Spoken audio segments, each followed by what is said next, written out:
Halo, Assalamualaikum warahmatullahi wabarakatuh.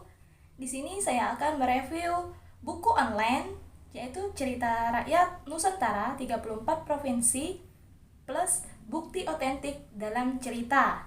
Di sini saya mengambil cerita rakyat yang berjudul Legenda Pulau Kemarau.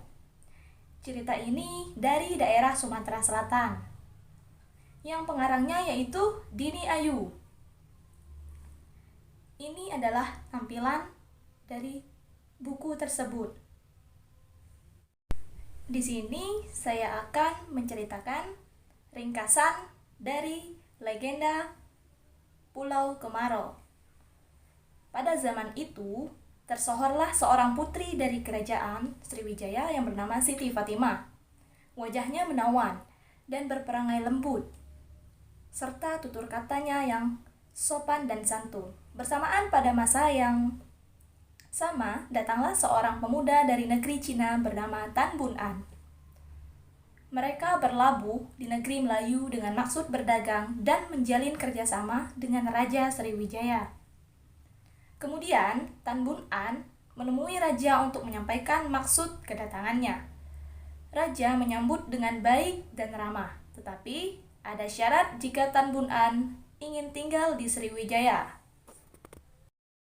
Syaratnya yaitu ia harus menyerahkan sebagian untung yang diperoleh untuk kerajaan. Sejak saat itu, Tan Bun An pun memberikan sebagian untung kepada raja sesuai dengan perjanjian. Singkat cerita, Tan Bun An bertemu dengan Siti Fatimah. Ia sangat terpesona dan jatuh hati. Siti Fatimah pun tertarik dengan pemuda gagah tersebut. Kemudian, Tan Bun An membulatkan hatinya untuk melamar Siti Fatimah, dan raja pun merestui untuk menikahi dengan putrinya. Dengan satu syarat, yaitu Tan Bun An harus menyiapkan 9 buah guci yang berisi emas sebagai mas kawin. Setelah 6 bulan purnama, pegawai dan awak kapal Tan Bun An kembali dengan membawa 9 guci berisi emas dan sebuah surat dari orang tuanya.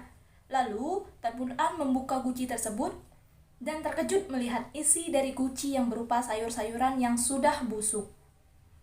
Dengan perasaan kecewa, ia membuang semua guci tersebut ke dalam sungai Musi. Pada saat ingin membuang yang ke-9 guci, tiba-tiba ia tersandung, kemudian jatuhlah guci tersebut di atas kapal. Ternyata di dalam guci tersebut berisi emas yang sengaja ditutupi oleh sayur-sayur agar terhindar dari perompak laut. Kemudian ia bersama pengawalnya menyeburkan diri ke dalam sungai untuk mengambil emas tersebut. Siti Fatimah pun bersama dayangnya ikut menjebur ke sungai untuk mencari Tan Bun An. Dengan perasaan yang cemas, ia sempat berkata, "Jika ada tumpukan tanah di tengah sungai, berarti itu adalah kuburan saya."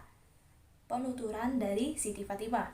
Lalu, beberapa bulan kemudian, sedikit demi sedikit muncul seonggok tanah di atas permukaan sungai Musi. Hingga sekarang membentuk pulau kecil yang dinamakan Pulau Kemarau. Pulau ini selalu tampak seperti mengalami musim kemarau yang tak pernah usai walaupun keadaan sungai Musi sedang pasang naik. Nah, dari cerita tersebut, pelajaran yang dapat dipetik dari kisah tersebut adalah bahwa sifat tergesa-gesa dapat membuat seseorang kurang teliti dalam melakukan sesuatu. Dan menurut saya, buku ini tepat sebagai media pembelajaran sastra anak karena pelajaran yang dapat dipetik dari kisah legenda Pulau Kemarau tersebut yaitu janganlah tergesa-gesa dalam melakukan sesuatu. Karena sifat tergesa-gesa dapat membuat kita kurang teliti dan dapat merugikan diri kita sendiri. Kemudian, menurut saya, buku online ini dapat dikembangkan menjadi media pembelajaran interaktif.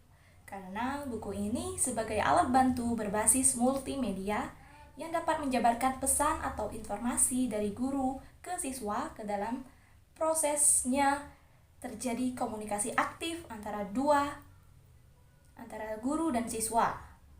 Contoh media interaktif yaitu bisa dari YouTube, dan siswa dapat menonton video di YouTube tentang kumpulan cerita rakyat, sehingga siswa dapat lebih memahami isi dan pesan dari cerita tersebut.